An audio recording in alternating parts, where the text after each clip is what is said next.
ಎಲ್ರಿಗೂ ನಮಸ್ಕಾರ. ನನ್ನ ಹೆಸರು ಗೌರೀಶ್. ನೀವು ನೋಡ್ತಿದ್ದೀರಿ ಕನ್ನಡ ಲೇಡೀಸ್ ಟೈಲರ್ ಚಾನಲ್. ನೀವು ಆಲ್ರೆಡಿ ತಮ್ನೆಲಲ್ಲಿ ನೋಡಿದಿರಲ್ವ, ಶೋಲ್ಡರ್ ಡ್ರಾಪ್ ಬರಬೇಕು, ಆರ್ಮಲ್ ರಿಂಕಲ್ಸ್ ಬರಬೇಕು, ಬ್ಲೌಸ್ ಆಲ್ಟ್ರೇಷನ್ಸ್ ಬಂದ್ರೇ ನೀವು 100% ಪಕ್ಕ ಟೈಲರ್ ಆಗ್ತೀರಾ ಅಂತ ನಾನು ತಮ್ನೆಲಲ್ಲಿ ಮೆನ್ಷನ್ ಮಾಡಿದ್ದೀನಿ. ಇದ್ರ ಬಗ್ಗೆ ನಿಮಗೆ ಮುಂದೆ ಯಾಕೆ ನಾನು ತಮ್ನೆಲಲ್ಲಿ ಆ ರೀತಿ ಮೆನ್ಷನ್ ಮಾಡಿದ್ದೀನಿ ಅಂತ ತಿಳಿಸ್ತೀನಿ. ವಿಡಿಯೋನ ಕೊನೆವರೆಗೂ ನೋಡಿ. ಇದ್ರ ಜೊತೆಗೆ ನಿಮಗೆ ಫೋಟಾಟ್ ಬ್ಲೌಸಲ್ಲಿ ಡಾಟ್ಸ್ನ ಪರ್ಫೆಕ್ಟಾಗಿ ಯಾವ ರೀತಿ ಸ್ಟಿಚ್ ಮಾಡಬೇಕು, ಯಾವ ರೀತಿ ಸ್ಟಿಚ್ ಮಾಡಬಾರ್ದು, ಇದ್ರ ಬಗ್ಗೆನೂ ನಾನು ನಿಮಗೆ ಸ್ಟಿಚ್ ಮಾಡಿ ತೋರಿಸ್ತೀನಿ ಯಾವ ರೀತಿ ಅನ್ನೋದು.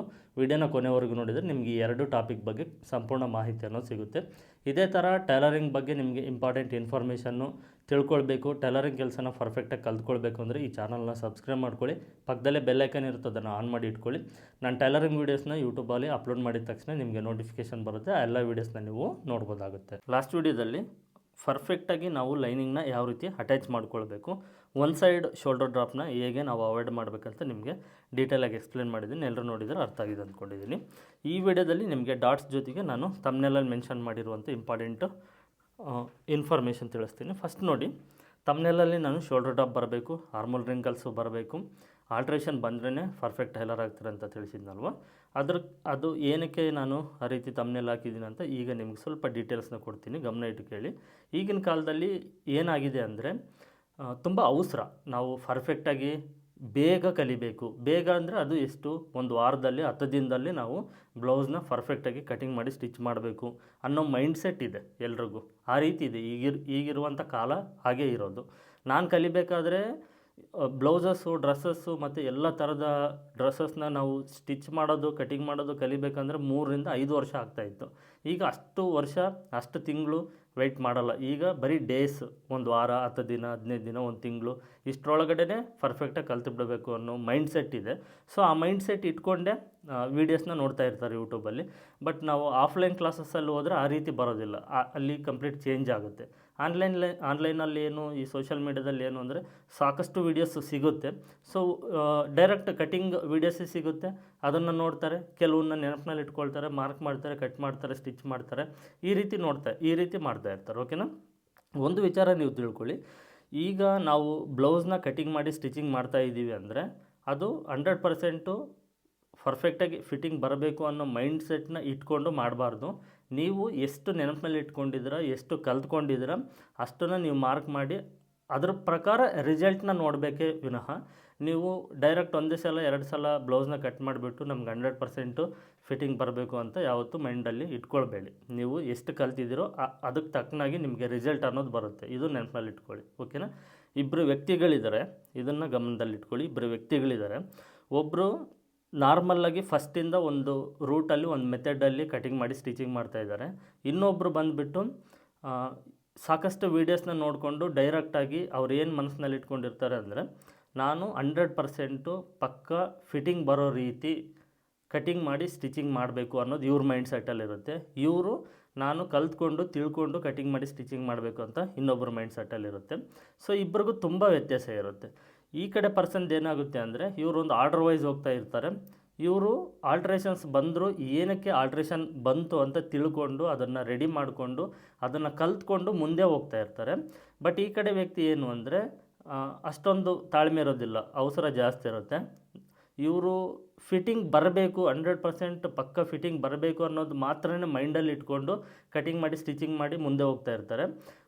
ಆ ರೀತಿ ಮಾಡ್ತಾ ಏನಾಗುತ್ತೆ ಅಂದರೆ ಎಲ್ರಿಗೂ ಪರ್ಫೆಕ್ಟಾಗಿ ಬರಬೇಕು ಅಂತ ರೂಲ್ ಇಲ್ಲ. ಯಾವುದೋ ಒಂದು ಟೈಮಲ್ಲಿ ಆಲ್ಟ್ರೇಷನ್ ಅನ್ನೋದು ಬಂದೇ ಬರುತ್ತೆ.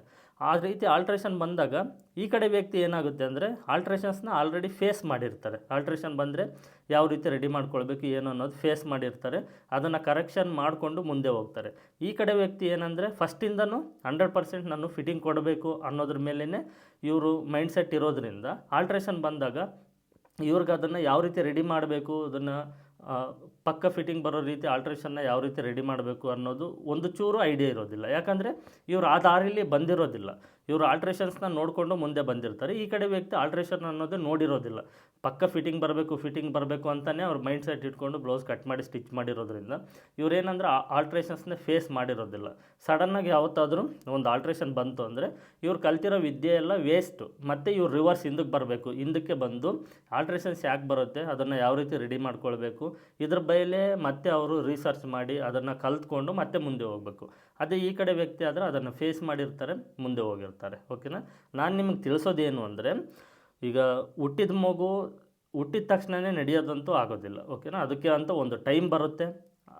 ಅವರು ನಡಿಬೇಕಾದ್ರೆ ಕೆಳಗಡೆ ಬಿದ್ದು ಎದ್ದು ಅವರು ಸಾಕಷ್ಟು ಪೆಟ್ಟು ತಿಂದು ಗಾಯಗಳು ಮಾಡಿಕೊಂಡು ನಡೆಯೋದನ್ನು ಕಲ್ತ್ಕೊಳ್ತಾರೆ.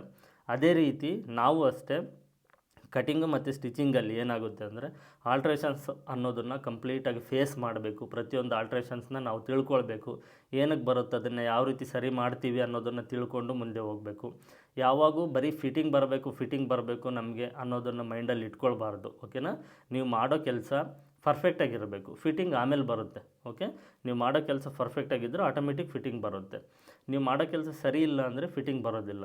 ರಿಸಲ್ಟ್ ಅನ್ನೋದು ನೀವು ಡಿಸೈಡ್ ಮಾಡಬೇಡಿ. ನೀವು ಫಸ್ಟ್ ಕೆಲಸ ಮಾಡಿ, ಕೆಲಸ ಕಲ್ತ್ಕೊಳ್ಳಿ, ರಿಸಲ್ಟ್ ಆಟೋಮೆಟಿಕ್ ಬರುತ್ತೆ. ಇದನ್ನು ನೀವು ಸ್ವಲ್ಪ ದೃಷ್ಟಿಲಿ ಇಟ್ಕೊಂಡು ಕೆಲಸನ ಕಲ್ತ್ಕೊಳ್ಳಿ. ಈ ರೀತಿ ಎಕ್ಸ್ಪ್ಲೇನ್ ಯಾರೂ ಮಾಡೋದಿಲ್ಲ. ನಾವು ಕಲಿಬೇಕಾದ್ರೆ ಈ ರೀತಿ ಹೇಳ್ಕೊಡೋರು ಇಲ್ಲ. ಈಗಂತೂ ಸೋಷಿಯಲ್ ಮೀಡಿಯಾ ಇದೆ, ಈಗಿರುವಂಥ ಕಾಲ ಅಂಥದ್ದು. ಸೋಷಿಯಲ್ ಮೀಡಿಯಾ ಪ್ಲ್ಯಾಟ್ಫಾರ್ಮಲ್ಲಿ ತುಂಬಾ ಇನ್ಫಾರ್ಮೇಷನ್ ಸಿಗುತ್ತೆ. ಬಟ್ ಬೇಗ ಕಲಿಯೋದಕ್ಕೆ ಒಂದು ಅವಕಾಶ ಸೋಷಿಯಲ್ ಮೀಡಿಯಾ, ಅದನ್ನು ನೀವು ಸರಿಯಾದ ದಾರಿಯಲ್ಲಿ ಉಪಯೋಗಿಸ್ಕೊಳ್ಳಿ ಅಂತ ತಿಳಿಸ್ತಾ ಇದ್ದೀನಿ. ಇಷ್ಟು ನಿಮಗೆ ಇಂಪಾರ್ಟೆಂಟ್ ಇನ್ಫಾರ್ಮೇಷನ್. ನಾನು ತಮ್ನೇಲಲ್ಲಿ ಮೆನ್ಷನ್ ಮಾಡಿರೋದು ಇದನ್ನು ನಿಮಗೆ ತಿಳಿಸ್ಬೇಕು ಅಂತಲೇ ಅದರಲ್ಲಿ ಮೆನ್ಷನ್ ಮಾಡಿದ್ದೀನಿ, ಓಕೆನಾ. ಅರ್ಥ ಆಗಿದೆ ಅಂದ್ಕೊಂಡಿದ್ದೀನಿ. ಇನ್ಫಾರ್ಮೇಷನ್ನು ನಮಗೆ ವೆಲ್ತ್, ಇನ್ಫಾರ್ಮೇಷನ್ನೇ ನಮಗೆ ತುಂಬ ಇಂಪಾರ್ಟೆಂಟ್. ಅದನ್ನು ನಾವು ತಿಳ್ಕೊಂಡಿದ್ದೀವಿ ಅಂದರೆ ನಾವು ಪರ್ಫೆಕ್ಟ್ ಇರ್ತೀವಿ. ಇಷ್ಟು. ಈಗ ಡಾಟ್ಸ್ ವಿಚಾರಕ್ಕೆ ಬರೋಣ. ನಿಮಗೆ ಲಾಸ್ಟ್ ವೀಡಿಯೋದಲ್ಲಿ ಲೈನಿಂಗ್ನ ಯಾವ ರೀತಿ ಪರ್ಫೆಕ್ಟಾಗಿ ಸ್ಟಿಚ್ ಮಾಡಬೇಕು, ಯಾವ ರೀತಿ ಸ್ಟಿಚ್ ಮಾಡಬಾರ್ದು ಅನ್ನೋದು ಎರಡೂ ಡಿಫ್ರೆನ್ಸ್ನ ತಿಳಿಸಿದ್ದೀನಿ. ಪರ್ಫೆಕ್ಟಾಗಿ ಸ್ಟಿಚ್ ಮಾಡಿಲ್ಲ ಅಂದರೆ ಎಕ್ಸ್ಪೆಂಡ್ ಆಗುತ್ತೆ. ಎಕ್ಸ್ಪೆಂಡ್ ಆಯಿತು ಅಂದರೆ ಒಂದು ಸೈಡ್ ಶೋಲ್ಡರ್ ಡ್ರಾಪ್ ಬರುತ್ತೆ, ಎರಡು ಸೈಡು ಬರ್ಬೋದು ಕೆಲವು ಟೈಮ್. ಒಂದು ಸೈಡ್ ಶೋಲ್ಡರ್ ಡ್ರಾಪ್ ಬಂತು ಅಂದರೆ ಅದು ಸ್ಟಿಚಿಂಗಲ್ಲಿ ಪ್ರಾಬ್ಲಮ್ ಇರುತ್ತೆ. ಅದನ್ನು ನಿಮಗೆ ತೋರಿಸಿದ್ದೀನಿ ಎಷ್ಟು ನೀಟಾಗಿ ನಾವು ಲೈನಿಂಗ್ ಅಟ್ಯಾಚ್ ಮಾಡ್ಕೊಳ್ಬೇಕು ಅಂತ. ಈಗ ಡಾಟ್ಸ್ ವಿಚಾರಕ್ಕೆ ಬಂದರೆ ಯಾವ ರೀತಿ ಸ್ಟಿಚ್ ಮಾಡಬಾರ್ದು ಅನ್ನೋದು ಫಸ್ಟು ತೋರಿಸ್ತೀನಿ.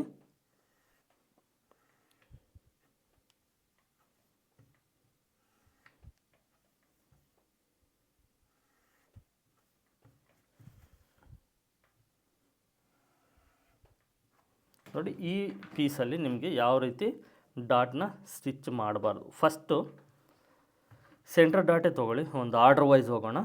ಸೆಂಟ್ರ್ ಡಾಟ್ ನೋಡಿ ನಾಚ್ ಇರುತ್ತಲ್ವ, ಈ ಎರಡು ನಾಚ್ ಇರುತ್ತಲ್ವ, ಈ ಎರಡನ್ನು ಕರೆಕ್ಟಾಗಿ ಈ ರೀತಿ ಜೋಡಿಸ್ಕೊಂಡು ಯಾವ ರೀತಿ ಸ್ಟಿಚ್ ಮಾಡಬಾರ್ದು ಅಂತ, ಇದು ಯಾವ ರೀತಿ ಸ್ಟಿಚ್ ಮಾಡಬಾರ್ದು ಅಂತ, ಇದು ಯಾವ ರೀತಿ ಸ್ಟಿಚ್ ಮಾಡಬೇಕು ಅಂತ ನಾನು ನಿಮಗೆ ಇದು ಜೂಮ್ ಹಾಕಿ ಎಕ್ಸ್ಪ್ಲೇನ್ ಮಾಡ್ತೀನಿ. ಫಸ್ಟು ಡಾಟ್ಸ್ನ ಸ್ಟಿಚ್ ಮಾಡ್ಕೊಳ್ತೀನಿ. ಇಲ್ಲಿ ನೋಡಿ, ಈ ರೀತಿ ಕ್ಲಾತಲ್ಲಿ ಏನಂದರೆ ಈ ಒಳಗಡೆ ಈ ರೀತಿ ಫೋಲ್ಡ್ ಮಾಡಿದಾಗ ನೋಡಿ ಈ ರೀತಿ ಬೆರಳನ್ನ ಟೈಟಾಗಿ ಇಟ್ಕೊಳ್ಳಿ. ಯಾಕಂದರೆ ಕ್ಲಾತು ತುಂಬ ತೆಳುವಿರೋದ್ರಿಂದ ಕೆಲವು ಟೈಮು ಎಡ್ಜಲ್ಲಿ ಲೈನಿಂಗ್ ಮೇಲೆ ಮಾತ್ರ ಹೊಲಿಗೆ ಬೀಳುತ್ತೆ, ಮೇನ್ ಫ್ಯಾಬ್ರಿಕ್ ಮೇಲೆ ಬೀಳೋದಿಲ್ಲ, ಆಗ ಫಿಲ್ಟ್ ಬರುತ್ತೆ. ಸೊ ಹಾಗಾಗಿ ಅದನ್ನು ಸರಿ ಮಾಡ್ಕೊಳ್ಳಿ.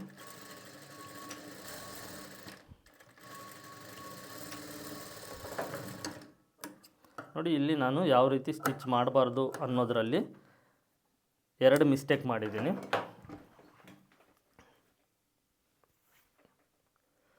ನಿಮಗೆ ಕಾಣಿಸ್ತಾ ಇದೆ ಅಲ್ವ, ಎರಡು ಮಿಸ್ಟೇಕ್ ಮಾಡಿದ್ದೀನಿ. ಒಂದು ಏನು ಅಂದರೆ ಇಲ್ಲಿ ನೋಡಿ ರಫ್ ಮಾಡಿಲ್ಲ ನಾನು, ಓಕೆನಾ. ಡೈರೆಕ್ಟ್ ಹಾಗೆ ಸ್ಟಿಚ್ ಮಾಡಿದ್ದೀನಿ, ರಫ್ ಮಾಡಿಲ್ಲ.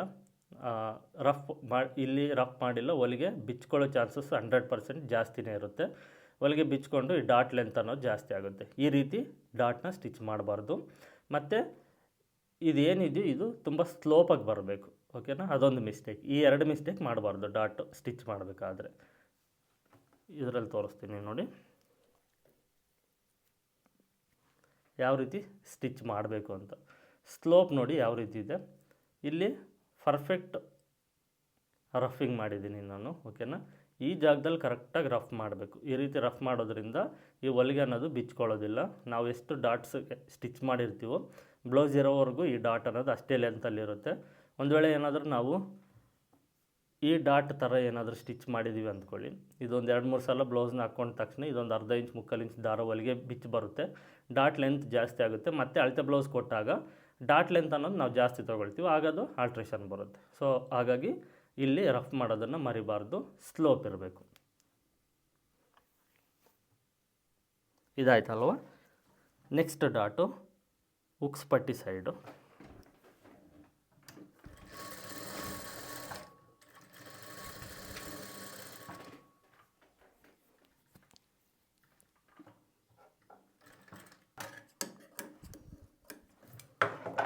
ನೆಕ್ಸ್ಟು ಉಕ್ಸ್ ಪಟ್ಟಿ ಸೈಡ್ ಯಾವ ರೀತಿ ಡಾಟ್ನ ಪರ್ಫೆಕ್ಟಾಗಿ ಸ್ಟಿಚ್ ಮಾಡಬೇಕು ಅಂತ.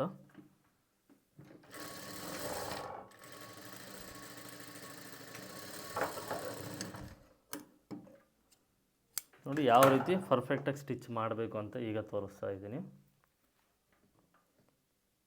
ಕಾಣಿಸ್ತಾ ಇದೆ ಅಲ್ವಾ? ಫಸ್ಟ್ ಇಲ್ಲಿ ರಫ್ ಮಾಡಬೇಕು. ಡಾಟ್ನ ಈ ರೀತಿ ಸ್ಲೋಪಾಗಿ ನಾವು ಎಲ್ಲಿವರೆಗೂ ಡಾಟ್ ಮಾಡಬೇಕು ಅಲ್ಲಿಗೆ ಸ್ಟಾಪ್ ಮಾಡಬೇಕು. ನಾನು ಇಲ್ಲಿ ರಫ್ ಮಾಡಿದ್ದೀನಿ, ಇಲ್ಲಿಗೆ ಸ್ಟಾಪ್ ಮಾಡಿದ್ದೀನಿ. ಓಕೆನಾ? ಈ ರೀತಿ ಡಾಟ್ ಸ್ಟಿಚ್ ಮಾಡಬೇಕು. ನೆಕ್ಸ್ಟು ಯಾವ ರೀತಿ ಡಾಟ್ ಸ್ಟಿಚ್ ಮಾಡಬಾರ್ದು. ಕಾಣಿಸ್ತಾ ಇದೆ ಅಲ್ವಾ? ಈ ರೀತಿ ನೋಡಿ, ಇದು ಸ್ಲೋಪ್ ಬಂದಿಲ್ಲ, ಇಲ್ಲಿಂದ ಡೈರೆಕ್ಟ್ ಆಗಿ ರಿವರ್ಸ್ ಆಗಿದೆ, ಮತ್ತು ಇಲ್ಲಿಗೆ ಸ್ಟಾಪ್ ಆಗಬೇಕು. ಇನ್ನೂ ಒಂದು 1/4 ಇಂಚು ಡಾಟ್ ಲೆಂತ್ ಜಾಸ್ತಿ ಆಗಿದೆ. ಇದು ರಾಂಗು. ನಾವು ಒಂದು ಸ್ವಲ್ಪ ಅಲ್ವಾ, ಒಂದು 1/4 ಇಂಚು ಅರ್ಧ ಇಂಚು ಅಲ್ವಾ ಡಾಟ್ ಲೆಂತ್ ಜಾಸ್ತಿ ಆದರೂ ಏನು ತೊಂದರೆ ಇಲ್ಲ ಅಂತ ನೆಗ್ಲೆಕ್ಟ್ ಮಾಡಬಾರ್ದು. ಇವೆಲ್ಲ ಕಪ್ ಸೈಜು ಟೈಟ್ ಆಗೋದಕ್ಕೆ, ಲೂಸ್ ಆಗೋದಕ್ಕೆ ಕಾರಣ ಆಗುತ್ತೆ. ಸೊ ಎಷ್ಟಕ್ಕೆ ಮಾರ್ಕ್ ಮಾಡಿರ್ತೀವಿ ಮೆಜರ್ಮೆಂಟ್ ಪ್ರಕಾರ ಅಲ್ಲಿಗೆ ಸ್ಟಾಪ್ ಮಾಡಬೇಕು, ಸ್ಲೋಪಾಗಿ ಬರಬೇಕು. ಇದು ನೋಡಿ ಯಾವ ರೀತಿ ಇದೆ, ಇದು ನೋಡಿ ಯಾವ ರೀತಿ ಇದೆ.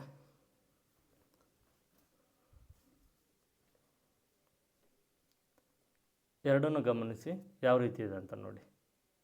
ಓಕೆನಾ? ಕಾಣಿಸ್ತಾ ಇದೆ ಅಲ್ವಾ? ಸೊ ಈ ರೀತಿ ಡಾಟ್ನ ಸ್ಟಿಚ್ ಮಾಡಬೇಕು, ಈ ರೀತಿ ಡಾಟ್ನ ಸ್ಟಿಚ್ ಮಾಡಬಾರ್ದು. ನಾವು ಉಳಿದಿರುವಂಥ ಇನ್ನೆರಡು ಡಾಟ್ಸು ಅದೇ ರೀತಿಯೇ ಸ್ಟಿಚ್ ಮಾಡಬೇಕು. ನಾನು ನಿಮಗೆ ತೋರಿಸ್ತೀನಿ.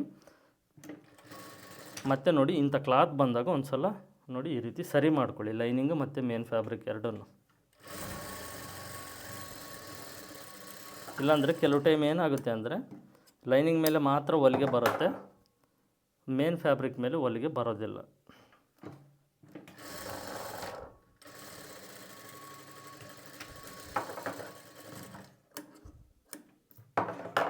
ನೋಡಿ ಇನ್ನೆರಡು ಸ್ಟಿಚ್ಚು ಈ ರೀತಿಯೇ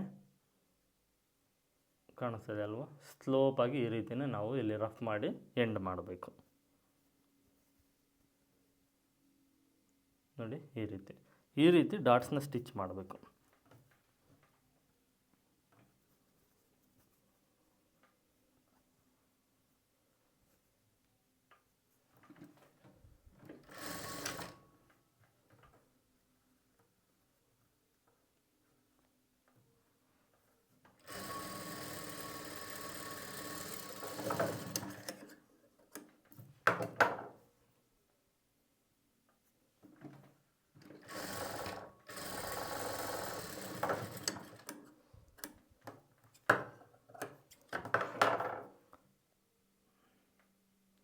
ಈ ರೀತಿ ಡಾಟ್ನ ಸ್ಟಿಚ್ ಮಾಡಬಾರ್ದು. ಕಾಣಿಸ್ತಾ ಇದೆ ಅಲ್ವಾ? ಮತ್ತು ಇಲ್ಲಿ ನೋಡಿ ಈ ರೀತಿ ಡಾಟ್ನ ಸ್ಟಿಚ್ ಮಾಡಬಾರ್ದು, ಸ್ಲೋಪ್ ಬರಬೇಕು.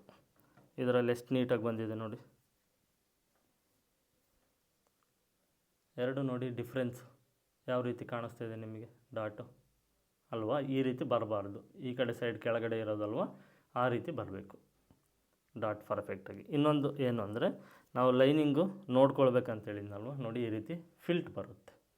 ಮತ್ತು ಲೈನಿಂಗು ಇಲ್ಲಿ ಒಳಗಡೆ ಸೈಡ್ ಕಾಣಿಸ್ತಾ ಇರ್ಬೋದು ನಿಮಗೆ. ನೋಡಿ ಇಲ್ಲಿ ಕಾಣಿಸ್ತಾ ಇದೆಯಲ್ಲ, ಲೈನಿಂಗ್ ಮೇಲೆ ಹೊಲಿಗೆ ಬಂದಿದೆ ಒಂದು ಸ್ವಲ್ಪ, ಮೇನ್ ಫ್ಯಾಬ್ರಿಕ್ ಮೇಲೆ ಬಂದಿಲ್ಲ. ಓಕೆನಾ? ಆ ರೀತಿ ಆಗಬಾರ್ದು, ಕರೆಕ್ಟಾಗಿರಬೇಕು.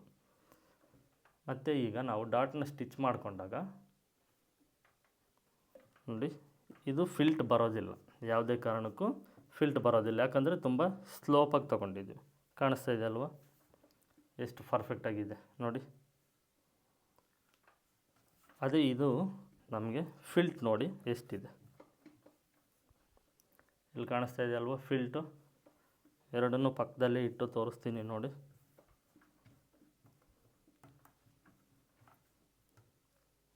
ನೋಡಿ ಇದಕ್ಕೂ ಡಿಫ್ರೆನ್ಸ್ ಯಾವ ರೀತಿ ಇದೆ ಅಂತ. ಇದು ಎಷ್ಟು ಪರ್ಫೆಕ್ಟಾಗಿ ಕಾಣಿಸ್ತಾ ಇದೆ, ಇದು ಯಾವ ರೀತಿ ಇದೆ ಅಂತ ನೋಡಿ. ಓಕೆ, ಈ ರೀತಿ ಡಾಟ್ ಸ್ಟಿಚ್ ಮಾಡಬಾರ್ದು, ಈ ರೀತಿ ಡಾಟ್ನ ಸ್ಟಿಚ್ ಮಾಡಬೇಕು. ಓಕೆನಾ? ಇದು ಡಾಟ್ಸ್ ಬಗ್ಗೆ ನಾನು ಹೇಳ್ಕೊಟ್ಟಿರೋ ಪ್ರಕಾರನೇ ನೀವು ಡಾಟ್ಸ್ನ ಸ್ಟಿಚ್ ಮಾಡಿ ಪರ್ಫೆಕ್ಟಾಗಿ ಬರುತ್ತೆ. ಇಷ್ಟು ಈ ವಿಡಿಯೋದಲ್ಲಿ. ಸುಮ್ಮನೆ ವಿಡಿಯೋ ಲೆಂತ್ ಜಾಸ್ತಿ ಆಗುತ್ತೆ, ಇಲ್ಲಿಗೆ ವಿಡಿಯೋನ ಎಂಡ್ ಮಾಡ್ತಾಯಿದ್ದೀನಿ. ಮತ್ತು ಮುಂದಿನ ವಿಡಿಯೋದಲ್ಲಿ ಸಿಗ್ತೀನಿ. ಎಲ್ಲರಿಗೂ ಧನ್ಯವಾದಗಳು.